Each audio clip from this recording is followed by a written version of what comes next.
Hello and welcome again to the Writer Review. This is Eric Curut, writer, and this week we're going to be taking a look back at the 2017 epic fantasy movie titled King Arthur, Legend of the Sword. Now, King Arthur, Legend of the Sword it ran for 2 hours and 6 minutes long.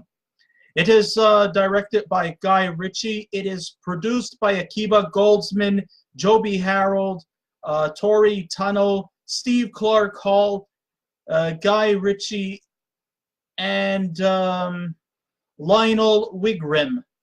The script was written by Joby Harold, Guy Ritchie, and Lionel Wigram.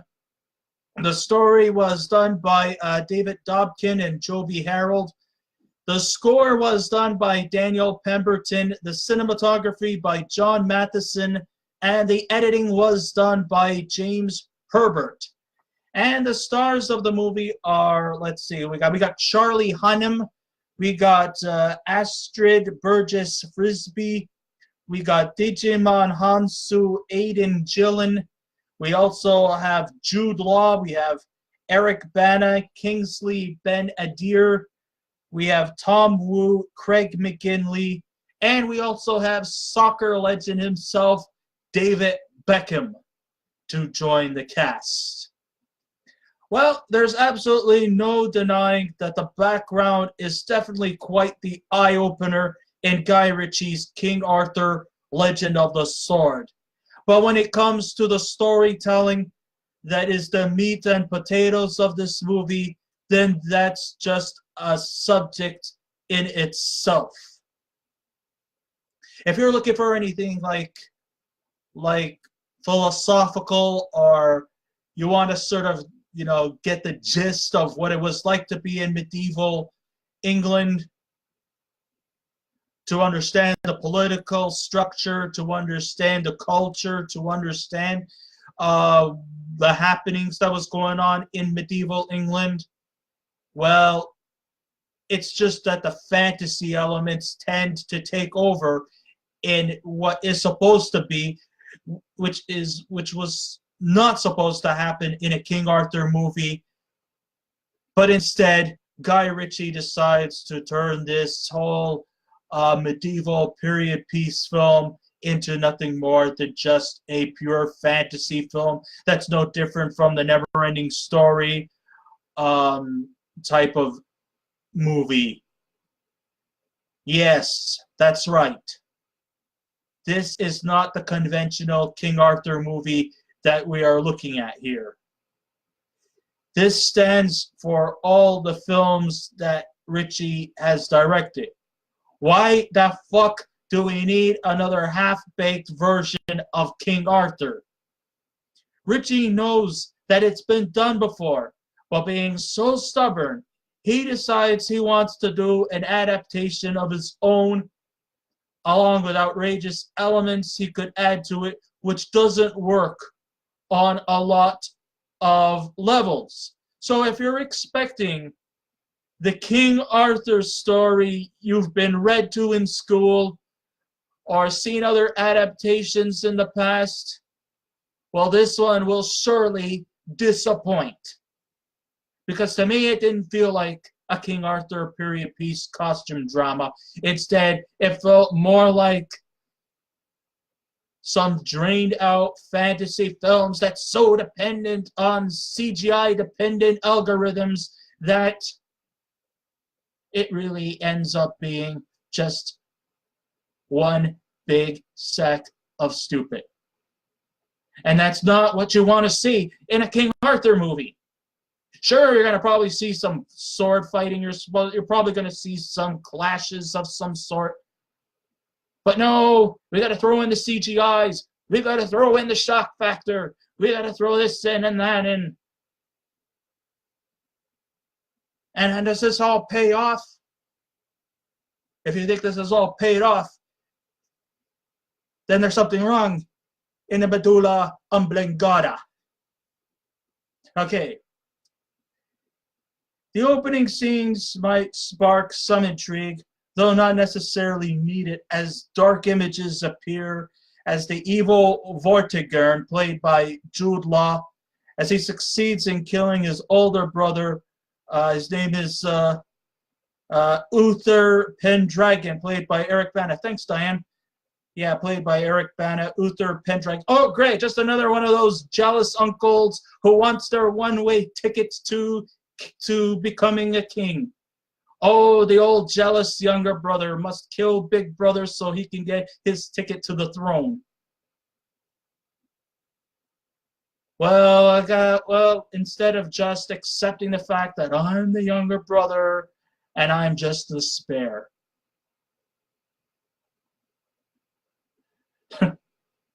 Yeah, right. It's been done before. Hamlet, The Lion King. Need I say more? So fortunately, Uther successfully sends his son Arthur to a place of concealment, where he is living amongst thieves, beggars, and prostitutes. Some way of retreat, huh, Daddy? Oh well. Since it seems that Vortigern is into black magic and demonic possessions, I guess maybe hanging around with gypsies, tramps, thieves, and hookers is probably safe haven. Of course, they had the story about, he had to prove himself to be a worthy king, so he has to go to the sword that is buried underneath the stone. I think the name of it is called Excalibur, yeah. So he has to go in and he has to pull the sword out from under him and to prove himself that he is a king. But he just can't, become a king upon merit. He also has to go out and find a way to dethrone his evil uncle. Yeah, the old evil uncle cliche. Yes, he has to go out, kill his uncle, and claim his way to the throne. Of course, he's going to be joined by allies and enemies, and it's another epic fight of swords and shields. Oh, and don't forget about the giant elephants. Yeah, apparently I don't think the mastodons died out in the medieval times, and they all seem to have manifested into king-sized CGI-dependent algorithms.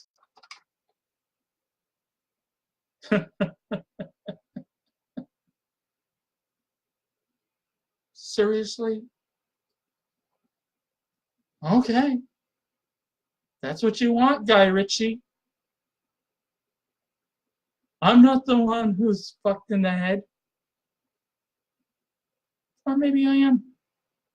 Who knows? But let us move on. I can use a few more good laughs. Okay, so 20 years later, Arthur, played by Charlie Hunnam, returns, unknown that he is blessed with royalty. But after he successfully managed to remove the sword from the stone, he knew there was something unusual about him.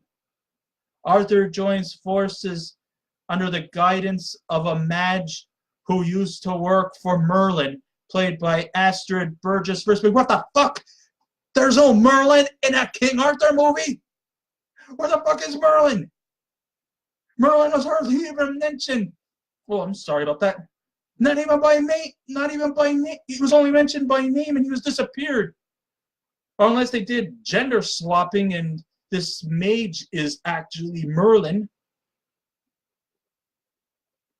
Could be possible. Or is she Guinevere? Where's Guinevere? This is a King Arthur story. Where the fuck is Guinevere?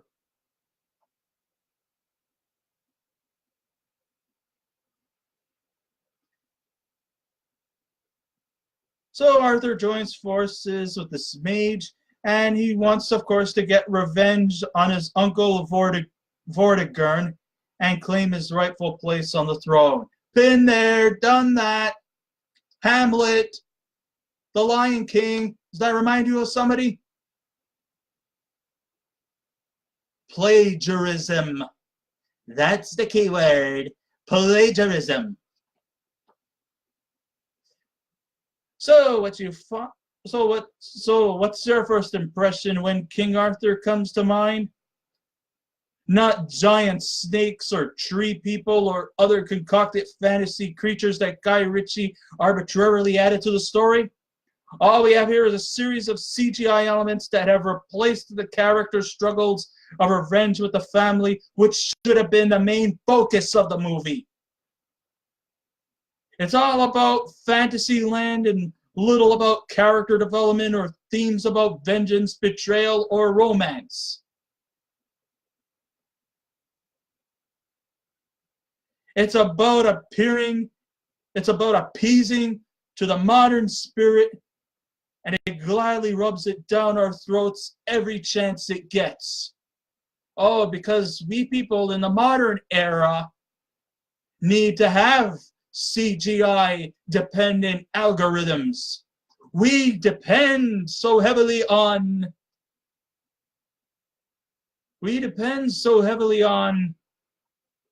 animation and shock value and giant CGI elephants. And of course, a demonic uncle who seems to be specialized in black magic and gravelly voices, and I shall get my revenge on you soon. Yeah, okay, fine. Save it for some other superhero themed movie, because it kind of felt more like a superhero movie rather than a period piece medieval themed story. And another one of these uncle-nephew revenge stuff. So definitely style over substance runs the course of this movie throughout. Like the only thing Ritchie ever cares about is reaction over thinking. And the camera work is very shaky, as the imagery either speeds up or slows down, and the editing has the feeling as if it was an overlong music video. Next thing you know, they'll be doing choreography soon. And I don't mean in terms of battle scenes, but you know, like Michael Jackson's Thriller or something like that. I don't know.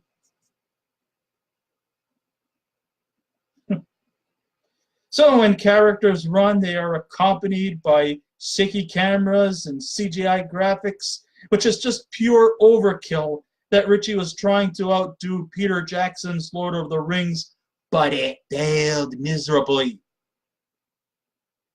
At least Peter Jackson's Lord of the Rings does have a lot of heavy CGI, but at least it works. Here, it doesn't.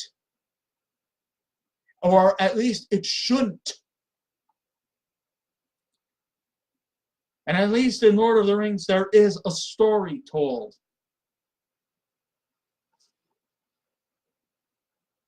So all of this eye candy is nothing more than a fucking distraction to what the real intentions were for this movie. This was supposed to be a vengeful conflict between King Arthur and his uncle Vortigern. And okay, I'll say one thing. I'll give some hats off here. Charlie Hunnam and Jude Law were very good in their respective roles. It's just that the sad part is they're hardly on screen at the same time. Basically, Jude Law is going through some, convoluted hyperventilating so that he can become much more powerful and strong and demonic and just be some big, oversized, demonic villain with a gravelly voice, and he's all flamed up. And, Charlie Hunnam, he seems like he struggles a lot in his fight scenes, bow, but when he picks up old Excalibur, he's like a mean, lean fighting machine. But when he isn't, he's a fucking wimp.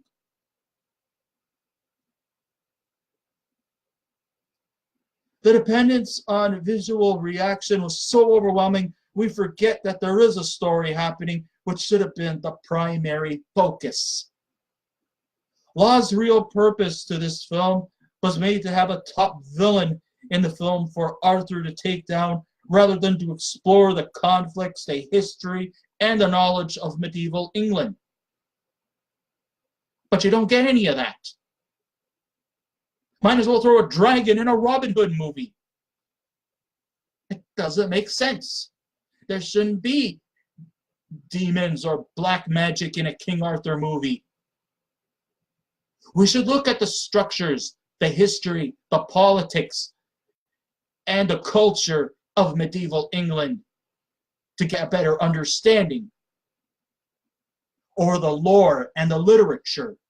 But you don't get that here. It's practically absent. All we get is CGI. Cartoony stuff. Stuff to appease to the modern audience. Not to the people who grew up upon learning about culture in this time period. And if you're looking for it here, better look elsewhere. I'm just saying. Ritchie only cares about being hip on the subject matter.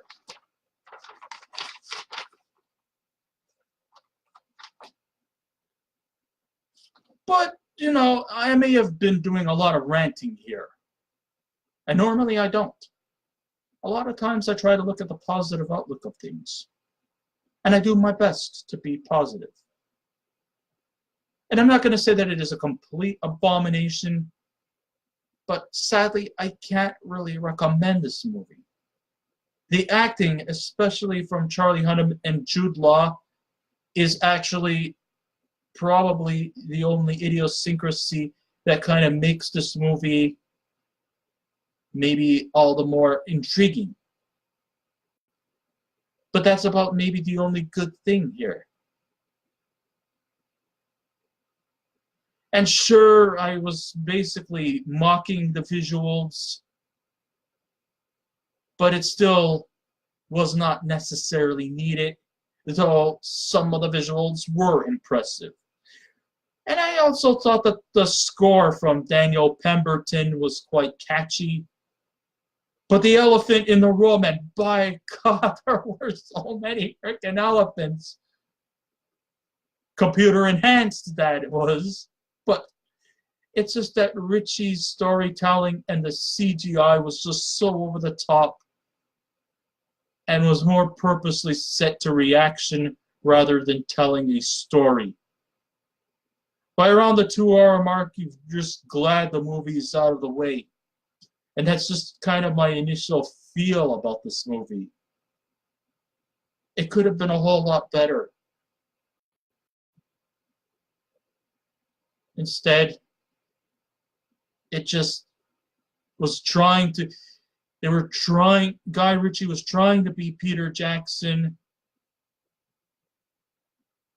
but he just can't fail to live up to the hype that Peter Jackson did when he was doing, you know, Lord of the Rings. He was trying to be Lord of the Rings, but he ended up failing.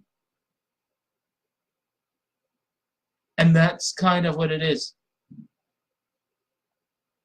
Try to come up and create your own stories. Come up with your own thoughts, your own ideas. Don't try to take stuff from other things. It doesn't have to, I mean, I don't think the King Arthur story had a lot to do with the heir to the throne, the son, the nephew, uncle revenge thing.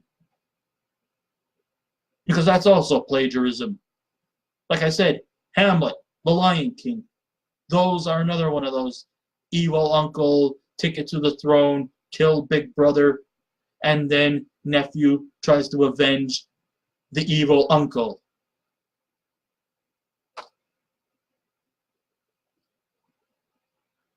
So I can't really say that I can recommend this movie to you.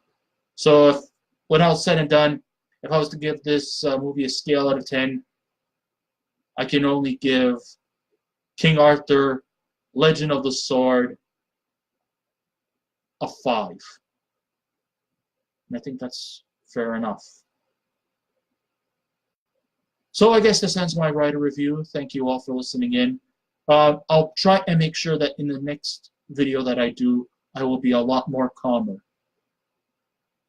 If I could. But hey, if you want me to continue to be more zany and over the top, I'll be more than happy to do that. Do it that way. But no. It wears out its welcome after a while. I'll try and be more calmer next time.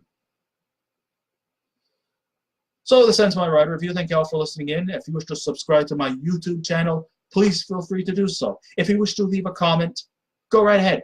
But I come in 3 simple ingredients, and that is be kind, be courteous, and don't be rude. And I will be back again with another movie review. So until next time, this is Eric Red Rider saying keep watching those movies, and I'll see you around. Goodbye.